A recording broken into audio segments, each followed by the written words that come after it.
High বন্ধুরা, তোমরা সবাই কেমন আছো? আশা করছি তোমরা সবাই ভালো আছো। আর তোমাদের ভালোবাসা ও আশীর্বাদে আমরাও ভালো আছি। দেখো, আমরা এখানে রেডি হয়ে বেরিয়ে পড়েছি। কোথায় যাচ্ছি, কি করি না করি সবই তোমরা দেখতে পাবে। প্লিজ ভিডিওটা স্কিপ না করে পুরোটা দেখতে থাকো। তোমরা সবাই জানো আজ বাসন্তী পূজার মহাসপ্তমী। আর এই পুজো উপলক্ষেই লাহার রোডে মেলা বসেছে, তো আমরা এখানেই এসেছি মেলা দেখতে। এই পুজো আর মেলাকে ঘিরে আমার ছেলেবেলার অনেক স্মৃতি রয়েছে।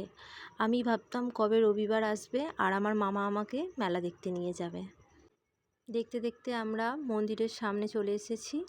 আর আমি যখন ছোটোবেলায় মেলা দেখতে আসতাম তখন এই মন্দির ছিল না, প্যান্ডেল হতো, প্যান্ডেলের ভিতরে মায়ের পুজো করা হতো। আমরা বেশ ভালো সময়ে এসেছি, মায়ের আরতি হচ্ছে, আমাদের দর্শনও হয়ে গেল। আর এই মন্দিরটা স্থাপিত হয়েছে 6-7 বছর হবে। চলো এবার মেলার দিকে একটু যাওয়া যাক। এখানে নানা রকম হাতের কাজের স্টল দিয়েছে, খুব সুন্দর সুন্দর জিনিস আছে এখানে।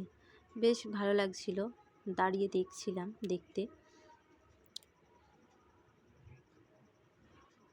আগেকার মতো এখন আর মেলায় দোকান বসে না, জায়গা শর্ট হয়ে গেছে, তাই জন্য 5-6টা মতো দোকান বসেছে। এই দোকানটায় খুব ভিড়ও হচ্ছে আর অনেক জিনিসও আছে। একটু তোমাদের চারিদিকটা ঘুরিয়ে দেখিয়ে দিলাম।